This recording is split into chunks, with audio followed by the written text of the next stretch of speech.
నమస్కారం. ఆంధ్రప్రభకు స్వాగతం. నేను లక్ష్మి.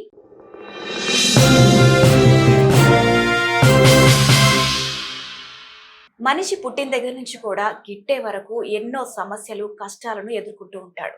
అయితే ఆ కష్టాలను, సమస్యలను ఎదుర్కొనే సమయంలో ఎంతో కృంగిపోతుంటుంటాడు. అయితే ఈ సమస్యలు కర్మఫలం కావచ్చు, లేదా గ్రహాల గమనం కావచ్చు, ఏదైనా కావచ్చు. ఇలాంటి సమస్యలు కానివ్వండి, కష్టాలు కానివ్వండి, ఓం శ్రీ శివశక్తి జ్యోతిష్యాలయం ప్రముఖ ఆస్ట్రాలజర్ గురూజీ సీతారామరాజు గారు మనతో ఉన్నారు.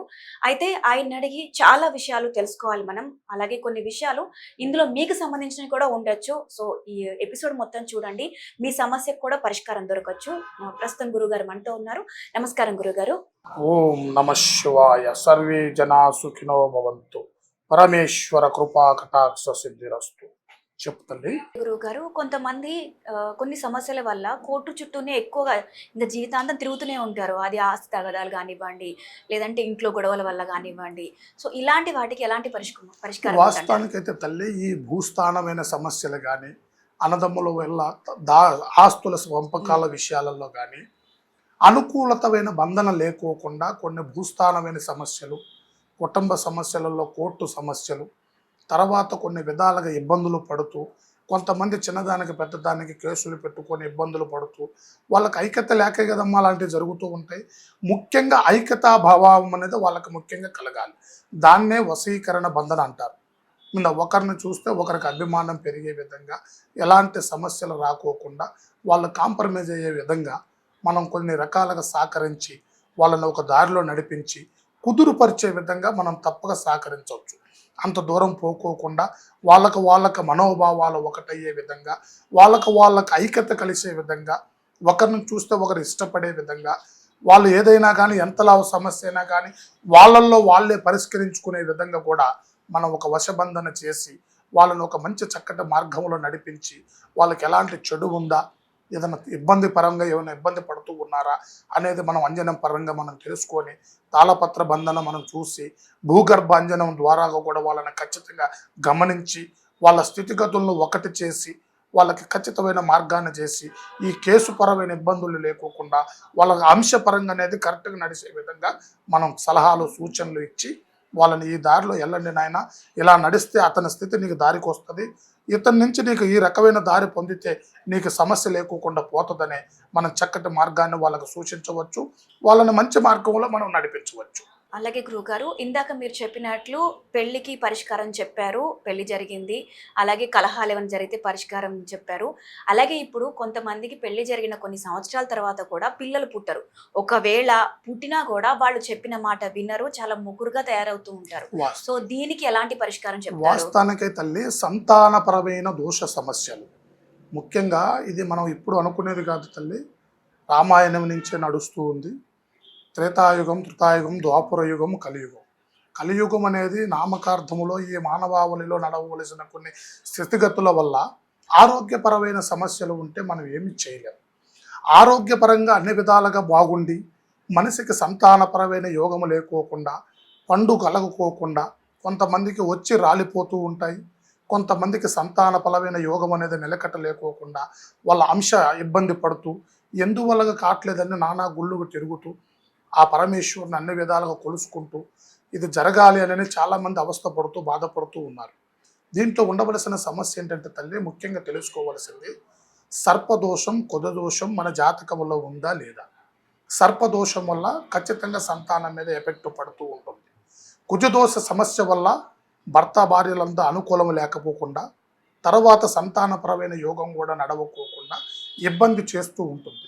ఈ రెండు దోషాలు లేకపోతే వాళ్ళల్లో ఉండవలసిన సమస్య ఎంతవరకు వచ్చింది, వాళ్ళ జీవిత చక్ర బంధన ఎలా ఉంది, భర్త భార్యల యందు ఐక్యతా బలం అనేది ఎలా నడుస్తుంది, వాళ్ళ స్థితిగతులు ఏకదాటిగా ఉన్నాయా, లేదంటే కొన్ని రకాలుగా ఏమైనా ఇబ్బందులు పడుతూ ఉన్నారా, వాళ్ళకి ఏం చేస్తే ఆ పండు కలుగుతుంది అనేది మనం ఖచ్చితంగా వాళ్ళ జీవిత చక్రాన్ని గమనించి, వాళ్ళ స్థితిగతులు గమనించి, పురాతనమైన బంధన చేసి, వాళ్ళకు ఉండవలసిన అంశాబలంగా ఏ విధంగా ఏ హోమం, ఏ బంధన, ఏ నడవడి, ఏ పూజ కార్యక్రమాన్ని వాళ్ళు పూర్తిగా సంపూర్ణంగా చేసుకుంటే ఆ సంతాన యోగ్యత వస్తుంది అనేది మనం తప్పక సహకరించవచ్చు తల్లి.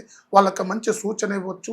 లేదు వాళ్ళిద్దరి మధ్యలో ఇలాంటి ఏది లేకుండా కొంతమందికి కొన్ని చెడు ప్రభావాల వల్ల కూడా, మంత్ర సమస్యల వల్ల కూడా, చేసిన సమస్యలు చేతబడి చిల్లంగల వల్ల కూడా సంతానం అనేది అందదు. వాటికి ఉండవలసిన సమస్య వాటికే ఉంటుంది. కొంతమంది కొన్ని బొమ్మలతోనో, మంత్రాలతోనో, శీలలతోనో పండు గలగనేకోకుండా, వాళ్ళకి వంశాభివృద్ధి జరగకోకుండా కొన్ని రకాలుగా కొన్ని మంత్ర ప్రభావాలు కూడా ప్రయోగిస్తూ ఉంటారు. వాటి వల్ల కూడా మనసులలో కొద్దిగా సంతానపరమైన సమస్యకు కూడా గురైపోయి వాళ్ళకి సంతానం అందదు. అలాంటి సమస్యలకు కూడిపోయి ఉంటే మనం తప్పక వాళ్ళకి సాకారం చేసి సంతానపరమైన దోష సమస్యలు లేకోకుండా వాటికి పరిహారం చేసి, మంత్ర ప్రభావాలు ఏమైనా ఉన్నా కానీ వాటిని సమూలంగా తీసేసి వాళ్ళకి సంతానపరమైన యోగం అందే విధంగా మనం తప్పక సహకరించవచ్చమ్మా. అలాగే పిల్లలు పుట్టిన తర్వాత వాళ్ళు వినకపోతే ఎలాంటి పరిష్కారం? అంటే మాట వినరు, కొంచెం మొగురుగా ప్రవర్తిస్తూ ఉంటారు. వాళ్ళ గురించి పరిష్కారం ఏమంటారు? వాస్తవానికైతే అమ్మా, ఇప్పుడు పిల్లలలో నడిచే భవిష్యత్తులో కూడా అలాంటివి ఎక్కువగా నడుస్తున్నాయి. పిల్లలు తల్లిదండ్రుల మాట వినకోకుండా చెడు స్నేహాలు చేస్తూ వాళ్ళు పుట్టిన అంశాబలములో కొన్ని అటంకుల వల్ల ఒక్కొక్క టైంలో ఒక్కొక్కటి విధానం, ఒక్కొక్క గ్రహ గడియ ఉంటుందమ్మా. ప్రతి ఒక్క మనిషికి వాస్తవానికి గ్రహస్థితులు అనుకూలంగా నడచాలి. చిన్న వయసులో చిలిపి వేషం, ముసలి వయసులో కోతి వేషం, మనిషికి ఒక్కొక్క అంశకి ఒక్కొక్క గడియకి ఒక్కొక్క వేషం వేస్తూ పోతూ ఉంటాడు మానవావళి. ఈ మానవావళిలో ఉండవలసిన సమస్యలు ఇప్పుడులో ఉండవలసిన పిల్లలలో చెడు స్నేహాలకు గురవ్వటం, మత్తుకు బానిసవ్వటం, పిల్లలలో ఒకరికొకరికి ఐక్యత లేకపోవటం, తల్లిదండ్రులను చూస్తే కోపగించుకోవటం, వాళ్ళ మాటకి విధానం లేకుండా చదువును పక్కకు పెట్టి జ్ఞానస్థితి కోల్పోయి కొన్ని రకాలుగా ఇబ్బంది పడుతూ ఉంటారు.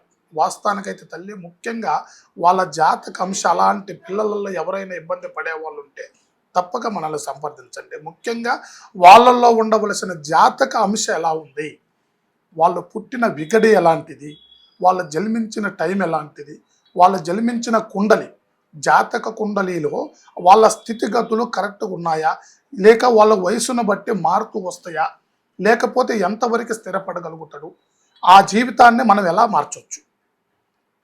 ఏరే దారిలో ఉన్నాడు, చెడు దారులలో పోతూ ఉన్నాడు, చెడు మార్గంలో పోతూ ఉన్నాడు పిల్లడు అని అంటే వాటిలో కొన్ని చెడు ప్రభావితమైన సమస్యలతో గురయ్యాడన్నమాట.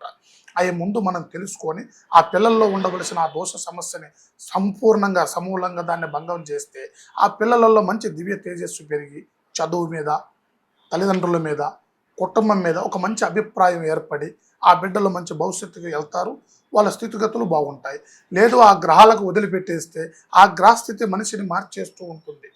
ఆ గ్రహస్థితుల వల్ల పిల్లలు అనుకూలతమైన దిశలో నడవరు, మత్తుకు బానిసైపోతుంటారు, చెడు దారులకు వెళ్ళిపోతుంటారు, చెడు స్నేహాలకు వెళ్ళిపోతుంటారు. ఒక స్థితి ఒక దారిలో ఉండదు.